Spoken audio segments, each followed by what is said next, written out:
Hey YouTube. Um, this is how I sharpen the saw blades now inside my garage when it's cold out.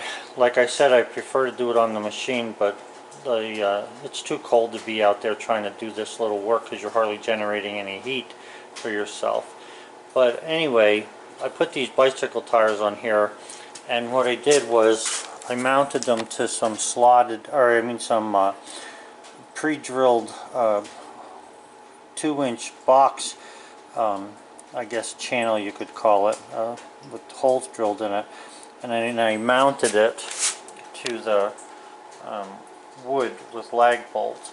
So it runs a lot truer than what those wooden wheels do. And not only that, the wooden wheels, from being in the garage here, and the garage is heated, shrunk so bad that they cracked.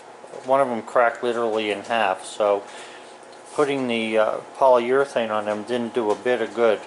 So anyway, this is how I'm going to sharpen the wheels through the winter time, or not the wheels, but the blades through the winter time.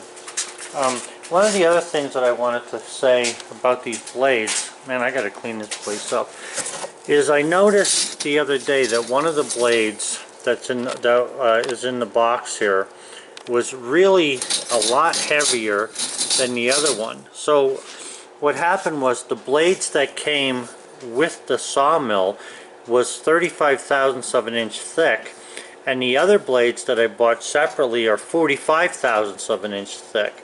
So you better be careful when you're ordering blades from Woodmizer which ones you're getting, because I don't think that the thinner ones are as good as the heavier ones. So now that I have these rubber wheels here, it's a lot better with this blade, keeping the blade on here and tracking it. So anyway, I mark, what's the matter, boy? I mark every other, or not every other, but in other words, it's even, the tooth is even, down, up, even, down, up, even, and then I check them. Now this one here I have already set at a previous time, so this one doesn't need to be set at all. Go lay down. Go lay down. This one doesn't need to be set, so I'm just sharpening. Now I don't know if you can see over this direction, but for right now I'm just going to show you how I sharpen it. I know I showed this before, but this time I'm going to actually do it with a little more time watching me. So anyway, after I've set the teeth, okay, after they're set, what you do with the file is you want to hold it, and I have an angle iron behind here bolted to this cabinet that I can rest on, pinch the blade onto to sort of hold it tight. So you want to hold it straight up and down, and you want to run over that tooth in there on the inside of the hook. Now you don't have to go over this very much, okay? 3 times is about all you need. All you're sharpening is the very tip of this thing. And then on this side, what I do is I put the file back into the hook a little, push on the middle of the file, not real hard, but hard enough so that you can keep the file flat on the tooth. And if you feel this, like you jumped over the tooth, then you gotta hit this side again and then go back over here. Because if you go over the tooth, because it's such a fine sharp cut, and believe me, that's really sharp, you'll round it off. So in other words, do the front in the hook,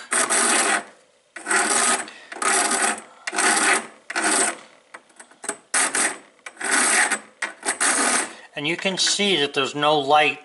I don't know if you can see it in the camera, but I can see that there's no light shining through here when I'm on that hook. So that's the 10-degree angle I'm looking at. If I'm changing it because I'm doing it by hand, it's so little that it doesn't matter.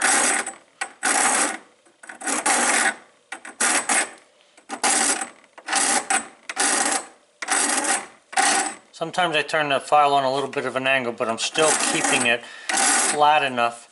You want to have this whole face being cut at the same time. You don't want to cut the top or the bottom, because then you'll be like this or like that. You want to keep it as straight as you can. Then what I do is I take this little grinding stone. You can hear hear it sounds almost like a turkey call.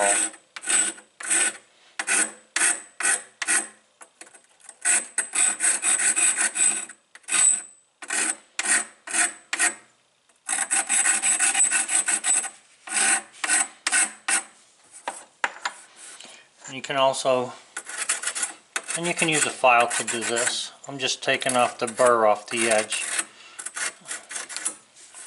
And then when I test it to see if it's sharp, if I can pull it through my fingernail, or not my fingernail, but through my fingerprint, then I go back over it.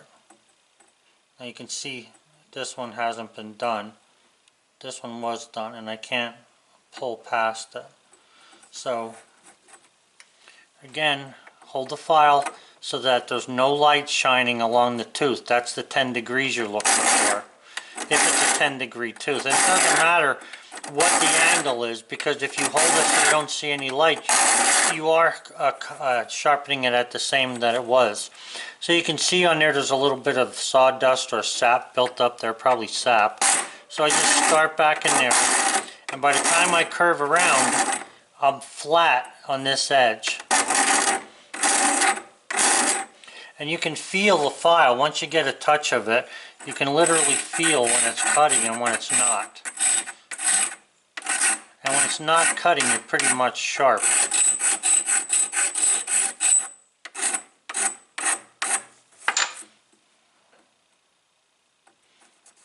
Yeah.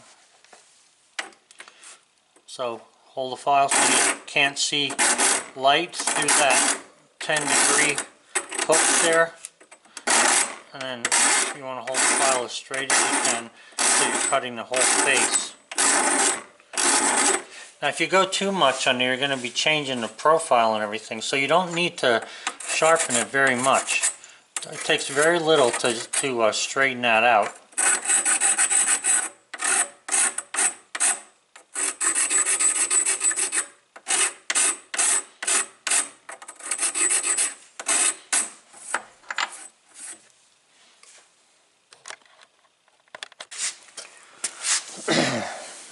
Yeah, so I just take the clips off of here. I don't know if you can see that. I just take this, the vice grip off, move the wheel forward, and then I go ahead and mark them so that I don't get mixed up. You can pretty much feel which way these teeth are going. Like I know this one's down, this one's up. I can feel that. Now I can't tell whether it's perfectly flat. So down, up, mark, down, up, mark, down, up, mark, down, up, mark, down, up, mark. And then if there's any dust on here, I just take the razor blade, sap, and just scrape that off. Now, in order to check to see, I can tell that the teeth are set okay. I'm not worried about that. Now, whether they're perfectly at whatever 25 thousandths or whatever, that I cannot do at this point. I haven't come up with anything to measure that. So my teeth may be, a little more or less. But if you look underneath that, you can see that there's no light coming through there where the tooth is, this tooth. Now, like if you go back here, you can see there's a lot of light coming through there because the tooth is up. But this one here, it's down all the way to the end of the tooth. So I'll just check the ones that are supposed to be in line and not have no set on them. And if they're all good, which they are, then I just start sharpening. And I try to remember where I left off. One good way to tell is to hold a light there real close and you can see where the shiny teeth are. So this one's sharp, that's sharp. Of course, if I put my finger in there, that is definitely sharp. This one's not, so I gotta start here. I try to start and stop on a line. That way there's no question. So you've seen me do this a couple of times.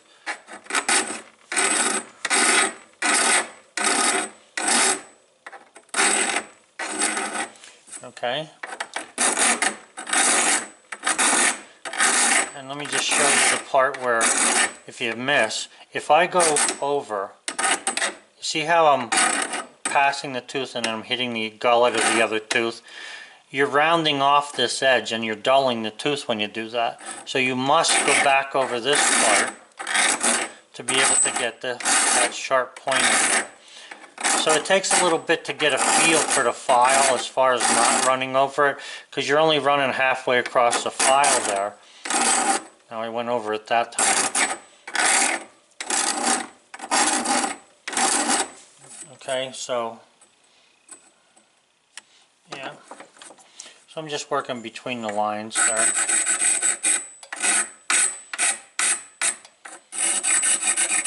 All this stone does is dress up that very edge a little bit, and I'll tell you, it makes a big difference in how sharp they are. It's amazing. And usually if you're taking 2 or 3 swipes with the file, you don't even have to worry about this burr along the edge, because it's not even big enough to worry about this. The set is actually bigger than what the burr would be, wider, so there's nothing to worry about there. Now, if I was trying to cut the wood, if I didn't have a planer and I wanted the wood as flat as I could, I would try to come up with a way that's going to measure these teeth set so that they're more or less perfect. They make tools for that, and if you want, you can buy them. I actually love doing this because it's raining out today. Bullseye's laying next to me. I got my wood stove going, and I'm just as comfortable as can be in here doing this. It gives me a chance to think about all the other things that I want to do, and all the things I have to do when the rain stops, which at this point I hope it rains for 3 days. But anyway,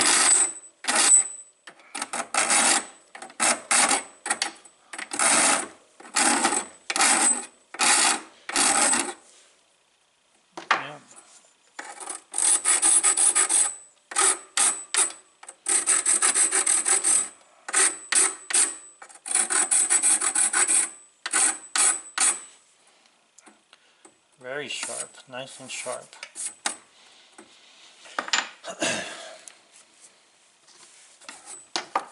So I'll just pull this over here a little bit.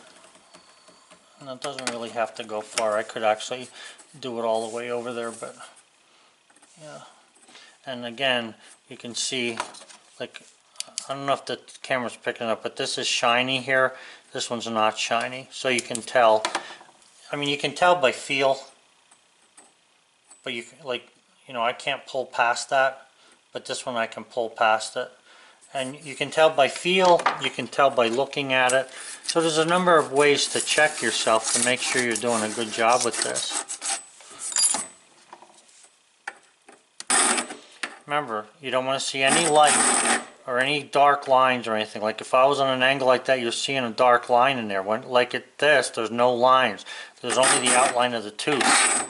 That's the thing that keeps you doing this in the correct manner.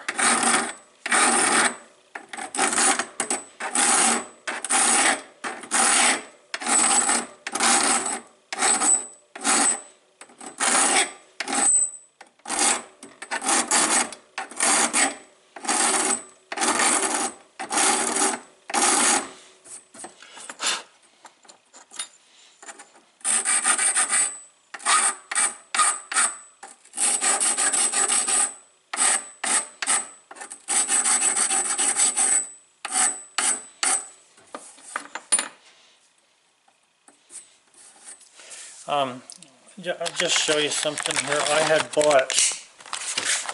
bought this thing over at the Harbor Freight. Let me back up. It's called a 12-volt circular saw blade sharpener. Okay. Now I haven't even, I think I opened it and looked in it, and that's about it. I set it here and it's already getting dusty.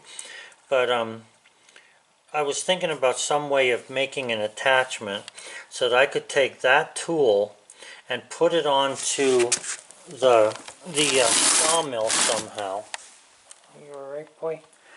And put it onto the sawmill and sharpen teeth as well. You know, I like filing them. It is slow. I'm not going to say it's not. But like I say, I'm enjoying being in the garage here. But I'm thinking about trying to do something with this. I saw a couple other guys did some different things, and you know, that's what I love about America. We're always thinking about something else, something better. And I'll see what happens here. But for now, I'm satisfied, like I say, with sharpening by hand. But yeah, that's as far as I've gone so far now. This play's only about a third done in the time I've been talking here, or less. So, alright guys, well, I'll talk to you later.